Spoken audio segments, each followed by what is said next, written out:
the class 9 NCERT Math Solutions on chapter 3, which is coordinate geometry, along with its explanation. Okay, so now let us see that what is coordinate geometry.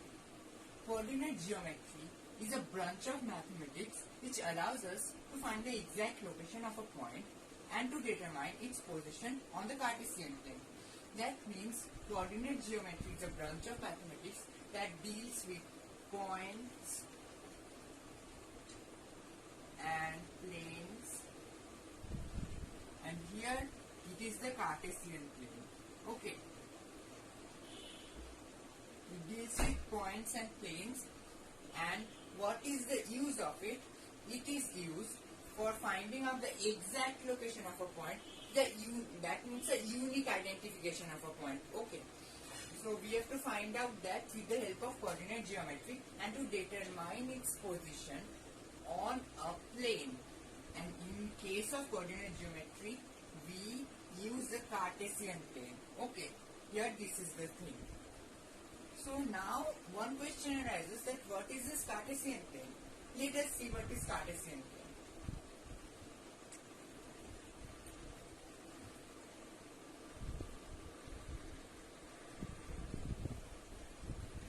Now what is Cartesian plane? It is a plane which is made up of two perpendicular lines. Okay, that means it is formed by the intersection of two lines at a point O. Okay, so and here these two lines, in case of coordinate geometry, we call them axes. Okay, so what is this vertical line called? It's called y-axis.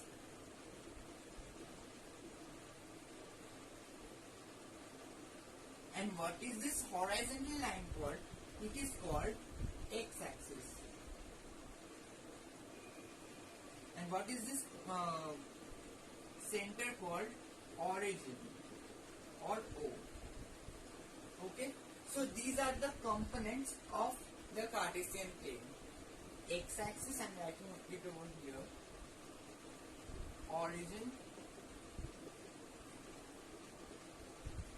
x-axis, that means this horizontal one, and y-axis, that means this vertical one. Okay, so now let us see the other properties of this Cartesian plane.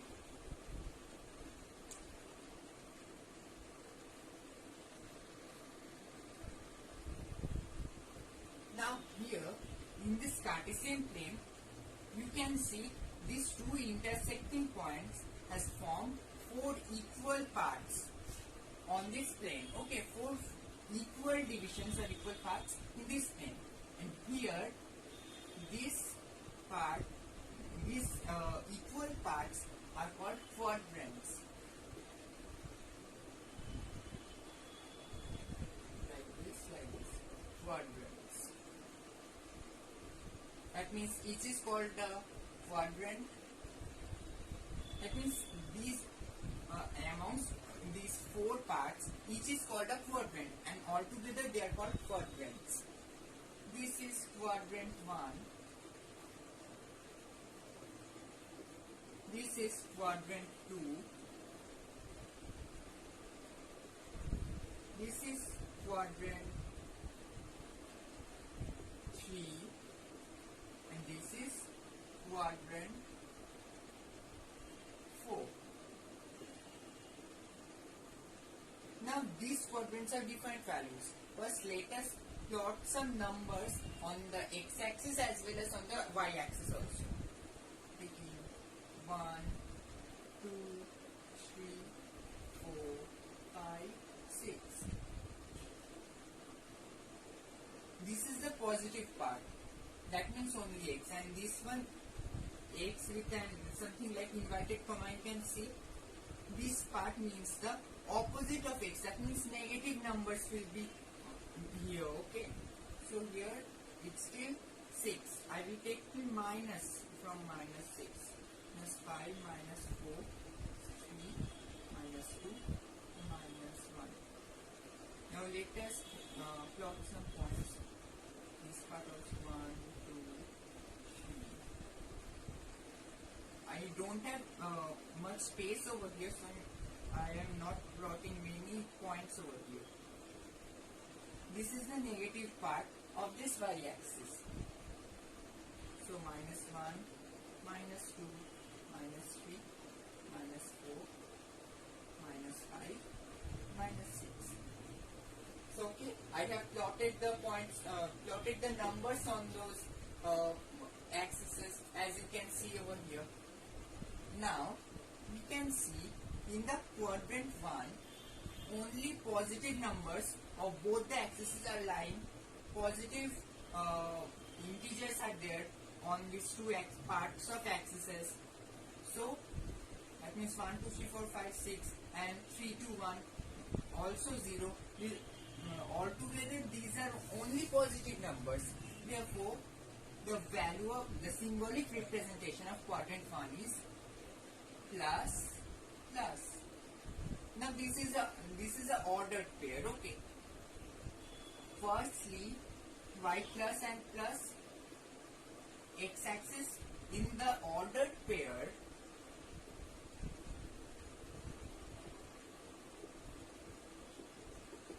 we write it like this in a bracket. This thing happens for a point, such as if I got a point over here, then you can see it lies on the quadrant 1. That's not the thing. The thing is I have to find out its exact location. That means its unique identification with that, so that I can identify it with its unique identification. Okay. So here you can see it lies between 2 and 1, 2 of y-axis and 1 of x-axis. So it has two coordinates, 1 and 2. So how we will write an ordered pair? First, in case of a point, firstly we will write the x coordinate of the point. That means 1. Here its x coordinate is 1. After that we will give a comma over here. After that we will write the y coordinate of the point. And here its y coordinate is 2. Therefore, its unique identification or coordination is 1, 2. So, with this coordination, I can identify a point on this Cartesian plane 1, 2. Then, automatically you can get a point over here. The meaning of 1, 2, the coordination of 1, 2 will form a point over here. In many places, in all the places you will see this thing. Now this symbolic representation also is based upon the ordered pair function. Firstly the x-axis is the x coordination, after that the y coordination. Here both are plus, therefore its symbolic representation is plus plus. Now in case of quadrant 2, what will be its symbolic representation? X coordinate, comma y coordinate. Its x coordinate is minus 1. So all the negative numbers are present over here. For its x coordination is minus, and you can see the y coordinate of this part contains all the positive numbers. Therefore, it's plus.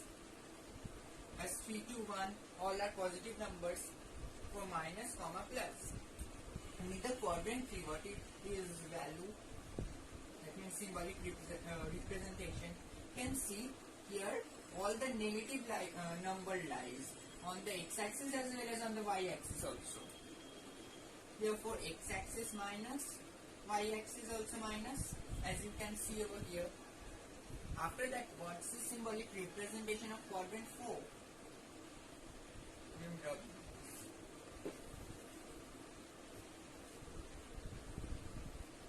The x-axis of this quadrant contains positive numbers, so plus.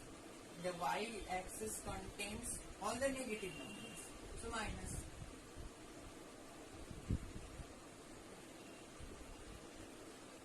So if some question is asked about a by plotting a point over here, such as I have plotted a point over here 1, 2.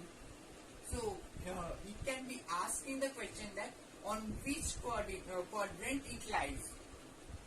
With these principles, plus plus minus plus minus minus plus minus, you can find out that on which quadrant the point lies. And remember one thing, minus plus is not equals to minus plus is not equals to plus minus. Okay? So these quadrants are not same. So now here I have plotted the point 1, 2. So with the help of this principle plus plus, you can easily say that it lies on quadrant 1. If I plot a point over here,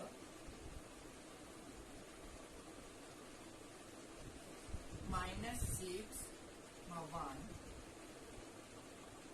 that means 6 coordination is minus 6, 1.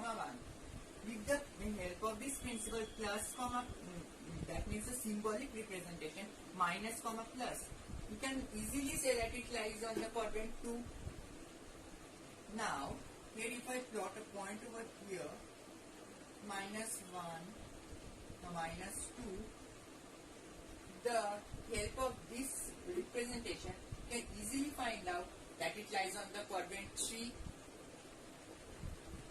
And if I plot a point over here, 6, minus 1, here also with the help of this symbolic representation you can easily find out that this point lies on quadrant 4.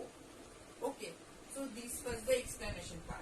Now let us go to the exercise.